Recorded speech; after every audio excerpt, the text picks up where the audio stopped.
To my channel one of business vision. आज हम बात करेंगे टैली के शॉर्टकट के ऊपर।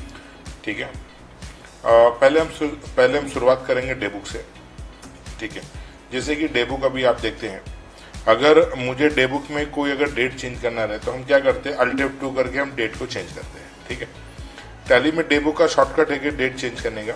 अगर सपोज आप अभी मैं 1 तारीख का डेट देख रहा हूँ, अगर मुझे 2 अप्रैल की डेट देखनी तो आपको सिर्फ प्लस करना है। देखिए माइनस कर रहा हूँ, प्लस करना है।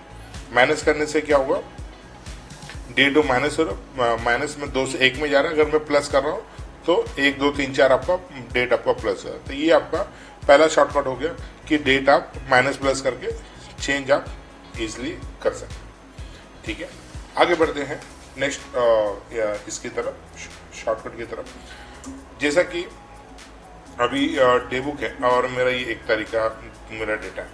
अभी मैं बात करूंगा रिमूव लाइन के। सपोज मुझे अभी 3 ऊपर के जो रिसिप्ट है मुझे रिमूव करने हैं, मुझे नहीं चाहिए इसके, तो मुझे क्या करना, एक एक करके करना पड़ रहा है रिमूव। ठीक है, लेकिन मुझे एक एक करके रिमूव नहीं करना है। ठीक है, तो मुझे एक साथ में करना है। तो जो रिसिप्ट के जितने भी ऑप्शन है सब एक साथ में मुझे ये करना है कि यहाँ से मुझे हाइड कर देना है। मतलब remove in the sense tally से डिलीट नहीं होना चाहिए, only for the hide purpose, कि मुझे फिलहाल के लिए इसमें से हाइड कर देना। ठीक है, तो 3 जो रिसिप्ट है एक साथ में हाइड करनी है। तो उसके लिए ऑप्शन है कि जहाँ से आपको हाइड करना, मतलब रिसिप्ट के यहाँ से मुझे पूरा ऊपर तक, मतलब ये भी हाइड हो जाएगा। तो आपको क्या करना है, कंट्रोल शिफ्ट होम। होम मतलब क्या हो गया, ऊपर। ठीक है, कंट्रोल शिफ्ट होम, और यहाँ पे आपको रिमूव लाइन का बटन दिया हुआ है, देख रहे हो, रिमूव एक साथ में हो गया। तो ये सेकंड शॉर्टकट हो गया कि एक साथ में आप रिमूव कर सकते हैं। अगर आपको वो डेटा चाहिए बिना हाइड किया हुआ डेटा है तो आपको क्या करना, अल्ट यू से क्या हुआ, जो डेटा मैंने हाइड किया फिर से मैंने एक साथ में कर लिया, रीड करके बाहर जाना पड़ता, फिर टैली में, फिर वो डे बुक में जाना पड़ता। ठीक है, अगर सपोज चलो अभी मैंने क्या किया, रिसिप्ट हाइड किया, अभी मुझे ये पूरी सेल मुझे हाइड करनी है। ठीक है, तो सेम प्रोसीजर है, कंट्रोल शिफ्ट और इंट। क्या प्रेस करना है, कंट्रोल शिफ्ट इंट, ये प्रेस करेंगे और रिमूव लाइन कर देंगे। है ना शॉर्टकट, कमाल की चीज।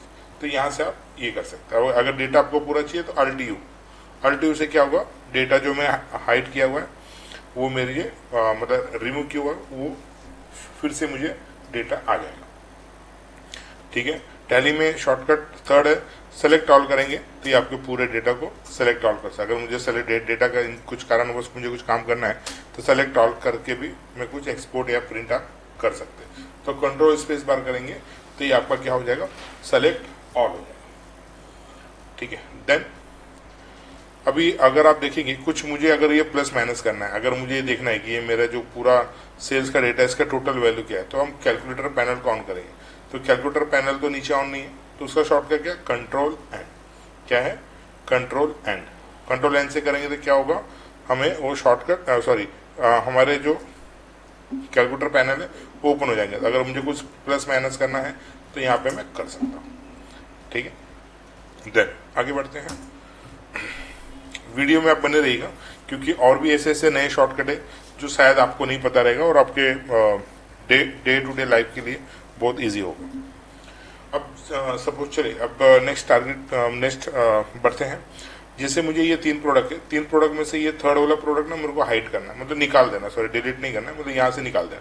तो हम क्या करते हैं, सेलेक्ट एंड ऑफ लिस्ट करके काम करते हैं। ठीक है, तो सेलेक्ट एंड ऑफ लिस्ट नहीं करना है, इसका मैंने एक शॉर्टकट लिखा है। आपको क्या करना है, अगर 3 प्रोडक्ट में से मुझे ये प्रोडक्ट इसमें से हटा देना, मुझे नहीं चाहिए, तो मुझे यहाँ पे क्या प्रेस करना रहेगा। अभी नॉर्मली हम कैसे करते हैं, इंट ऑफ लिस्ट करते हैं, इंटर मार के प्रोसीड करते हैं। लेकिन अगर मैं इंट ऑफ लिस्ट मार के नहीं करना है, अगर कुछ शॉर्टकट की तरीके से हो जाए, यहाँ पे आपको क्या करना है, कंट्रोल डी। देखिए क्या हुआ, वो जो बीच का जो प्रोडक्ट था वो क्या हो गया, हाइड हो गया, मतलब डिलीट, मतलब यहाँ से हाइड मतलब निकल गया। ठीक है, तो आपको क्या प्रेस करना है, कंट्रोल डी। उससे क्या होगा, यहाँ से वो आइटम डिलीट हो जाएगा एंट्री में से, लेकिन आपके प्रोडक्ट में रहेगा लेकिन एंट्री से डिलीट हो जाएगा। ठीक है, आगे बढ़ते हैं नेक्स्ट शॉर्टकट की तरफ। जैसे कि आप हेल्प में आप देखोगे तो हेल्प में आपको डिस्प्ले दिखेगा, डिस्प्ले में आप सेटिंग दिखेगा और डिस्प्ले, इसमें बहुत कुछ शॉर्टकट छुपा हुआ है। तो एक एक करके देखते हैं शॉर्टकट। जैसे मुझे कलर, टैली के कलर मुझे थोड़ा ब्राइटनेस बहुत ज़्यादा लगता है तो मैं इसको नॉर्मल कर सकता हूँ। ठीक है, ये देखिए अगर मैंने इसको नो किया तो मेरे, अच्छा एक कलर और इसमें मैंने कर दिया था, अभी नो करने से क्या हो गया, मैं इसमें मैंने कलर, अच्छा इनेबल मैंने कलर कर दिया। ठीक है, देखिए ये भी एक ऑप्शन है टैली का कि ब्लैक एंड व्हाइट हो जाता है टैली, देख रहे हैं, एंटर करते हैं ब्लैक एंड व्हाइट हो जाएगा। अभी मुझे ब्लैक एंड व्हाइट टैली नहीं करना, जैसे टैली का कलर वैसे रहेगा, लेकिन थोड़ा सा सॉफ्ट दिखे, देखिए अभी मस्त दिख रहा है, ज़्यादा आग पे भी प्रेशर नहीं आ रहा है। तो क्या यहाँ पे ऑप्शन आपको यस नहीं करना, ये साउंड का ऑप्शन है। कभी कभी हम क्या करते हैं, हमारे स्पीकर यहाँ पे चालू रहता है नीचे लैपटॉप के या CPU के, तो कभी कभी हम टैली को जब स्केप या इंटर करते हैं ना तो टैली में आवाज़ आता है कट कट। ठीक है, तो अगर मैं इसको नो करके रखा तो अब स्पीकर आपका चालू है तो भी कोई दिक्कत नहीं है, तो आवाज़ नहीं आएगी। देन यहाँ पे दो अच्छे फीचर दिए, स्ट्रिप्स व्यू। ठीक है, पहले मैं चलता हूँ रिपोर्ट में, इसका मतलब क्या है, जैसे मैं चलता हूँ डे बुक में, देखिए ये है स्ट्रिप्स व्यू का फायदा। इस तरीके से आपके स्ट्रिप्स व्यू आते हैं, मतलब लाइनिंग एक थोड़े से बोलते हैं ना, रिपोर्ट पर्पज के लिए अच्छा दिखता है थोड़ा। ठीक है, तो यहाँ पे स्ट्रिप्स व्यू का थोड़ा सा काम किया हुआ है टैली ने। देन आगे बढ़ते हैं, ये हमारे वाउचर मोड पे भी स्ट्रिप दिखेगा अगर हम कोई भी एंट्री करते हैं। तो अगर मैं एंट्री मेरा ऑलरेडी किया उसमें देखिए ऐसा दिखेगा, थोड़ा सा बोलते हैं कलर वाइज किया हुआ है और सॉफ्ट, एक थोड़ा लाइनिंग आ गई है, थोड़ा सा व्यू वाइज थोड़ा अच्छा एंट्री करोगे तो थोड़ा बोलते ना एक लुक एक अच्छा आता है। ठीक है, नेक्स्ट आगे बढ़ते हैं। इसके बाद हम चीज़ों को देखते हैं। देन एक और हमने एक अच्छा इंटरेस्टिंग यहाँ पे टॉपिक ढूंढा है, शो फाइनल अकाउंट्स मेनू गेट आउट। ये पहले क्या चीज़ है वो देखते हैं पहले। ठीक है, जैसे यहाँ पे हमारा बैलेंस शीट और प्रॉफिट एंड लॉस अलग अलग दिख रहा है, सिर्फ क्या हो रहा है, मेन्यू यहाँ पे शिफ्ट हो रहा है। Profit and loss balance sheet को हम क्या करेंगे, अंदर मतलब एक अलग से मेन्यू में शिफ्ट कर देंगे, दोनों को मेन्यू को उठा के एक सिंगल मेन्यू में शिफ्ट कर देंगे।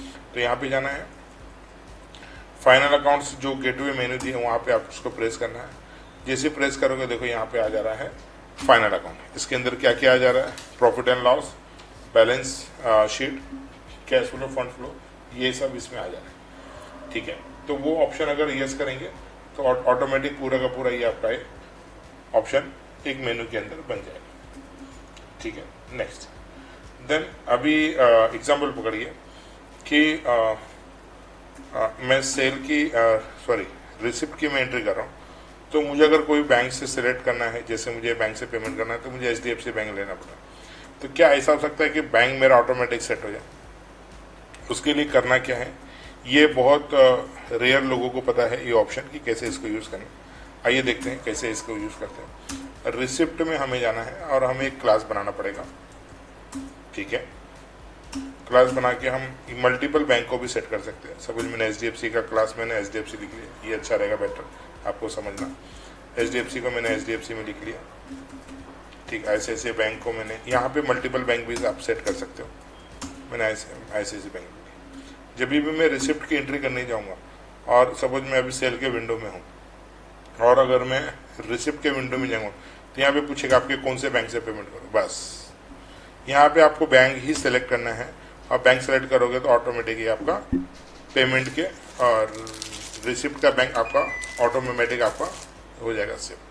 तो जस्ट आपको यहाँ पे सिलेक्शन करना है कि कौन से बैंक से पेमेंट करना है। तो ये आपके हो गए शॉर्टकट कि बैंक वाइज की कैसे ये आप करोगे। और एक चीज़ बता देता हूँ जो बहुत इंटरेस्टिंग है।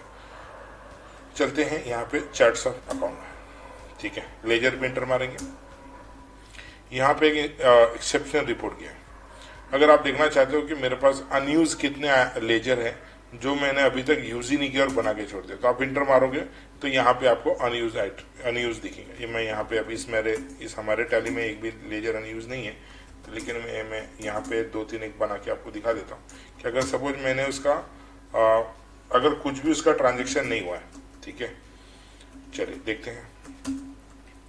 देन यहाँ पे जाना है लेजर, नहीं यहाँ पे जाना है चार्ट्स ऑफ अकाउंट में, यहाँ पे जाना है लेजर में, यहाँ पे जाना है एक्सेप्शन में और यहाँ पे। अभी देखिए ये मैंने अभी नया लेजर बनाया और मेरा इसका ना ओपनिंग है ना ट्रांजैक्शन। जैसे ही इसका कुछ मैंने अगर ओपनिंग या कुछ डाल दिया ये लेजर यहाँ से चला जाए। क्यों? क्योंकि कुछ तो इसके ट्रांजैक्शन के साथ हुआ है, मतलब कुछ भी इसकी एंट्री हुई रहेगी ये आपको नहीं दिखेगा। तो जो आपके कभी कभी टैली का एंट्री बहुत, टैली की एंट्री बहुत हैवी हो जाती है, स्लो हो जाता है टैली, तो ये फंक्शन आप यूज करके आपके टैली को फास्ट कर सकते हो। तो क्या करना है, चार्ट्स ऑफ अकाउंट में जाना है, लेजर में जाना है, एक्सेप्शन रिपोर्ट में जाना है और अनयूज में। अगर मुझे देखना अनयूज आइटम, अनयूज कितने लेजर है, मतलब यूज के कितने लेजर है, तो यहाँ पे भी वो ऑप्शन आ जाता है एक्सेप्शन रिपोर्ट में यूज का। ठीक है, देन इसमें और एक ऑप्शन दिया हुआ है, अगर मुझे ईमेल आईडी वैलिडेशन करना है, अगर मुझे कभी ऐसा चाहिए, रिपोर्ट चाहिए टैली से कि कॉन्टेक्ट का नेम, पार्टी मास्टर का नेम, लेजर का name, contact number, mobile number, telephone, email ID, तो यहाँ से मैं एक्सपोर्ट करके कभी भी मुझे जरूरत पड़े तो मैं यहाँ से एक्सपोर्ट करके ले सकता हूँ।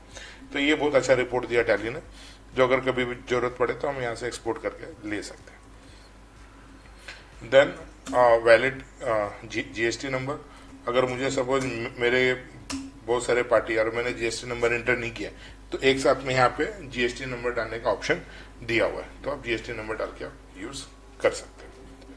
ठीक है, देन यहाँ पे अब एग्जांपल पकड़िए कि मेरे मेरे टैली में इतने सारे लेजर है, और अगर एग्जांपल है कि अभी तो डेटा मेरे पास कम है, अगर मेरे पास 5000 लेजर है, 4000 लेजर है, मुझे उसको एक्सेल में एक्सपोर्ट करना है पूरे लेजर को, तो एक कोड में आपको बताता हूँ, कोड आप लिख लीजिएगा, बहुत आपके लिए काम की चीज है। आपको करना क्या है, कैलकुलेटर पैनल में सेलेक्ट स्टार फ्रॉम लेजर, बस इतना ही आपको लिखना है। ऑटोमेटिक क्या करेगा, पूरा लेजर का डेटा आपको एक्सट्रैक्ट करके दे देगा, पूरे लेजर की हिस्ट्री निकाल के आपको दे देगा कि क्या मास्टर उसमें यस है, नो है, पूरा डिटेल आप देख रहे हैं, पूरा एक एक फील्ड टैली यहाँ पे एक्सपोर्ट करके दे दिया। पार्टी का नाम, ग्रुप का नाम मैं आपको यहाँ पे दिखाता हूँ, यहाँ पे देखिए बैंक होल्डर नेम।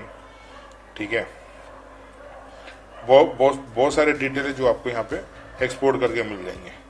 अगर पार्टी का नाम अगर देखना है आपको, यहाँ पे देखिए, ये देखिए ये आ गया, आपके ग्रुप के नाम आ गए। ठीक है, ये आपका आ गया एड्रेस वगैरह, आपका वैल्यू कितना है, कैश फ्लो फंड पूरा आ गया, मतलब जो भी लेजर से रिलेटेड है, लास्ट ईयर प्रीवियस ईयर का बैलेंस कितना था, दिस क्वार्टर का बैलेंस कितना, प्रीवियस क्वार्टर का बैलेंस, पूरा डिटेल आपको जो चाहिए पूरी हिस्ट्री निकाल के दे दे। ठीक है, तो इस तरीके से हो गया आइटम। अगर आपको प्रोडक्ट लेजर हो गया, अगर आपको प्रोडक्ट निकालना है तो सेलेक्ट स्टार डालना है फ्रॉम स्टॉक आइटम, टैली में स्टॉक आइटम इसका नाम है लेजर का, देखिए स्टॉक आइटम का भी डिटेल आ गया। ठीक है, तो स्टॉक आइटम की भी डिटेल आप इसी तरीके से निकाल सकते हैं। यहाँ पे मास्टर के नाम, उसका ओपनिंग क्लोजिंग सब के सब आ जाएगा, जो चाहिए आपको।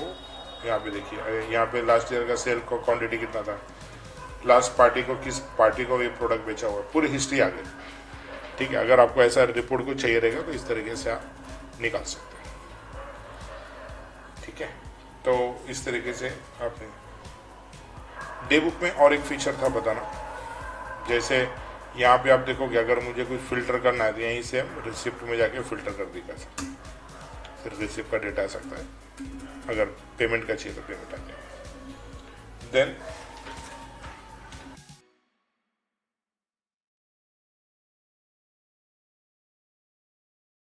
मच वॉचिंग दिस वीडियो, और आपको वीडियो कैसा लगा मुझे बताइएगा, और मिलते हैं नेक्स्ट वीडियो की तरफ।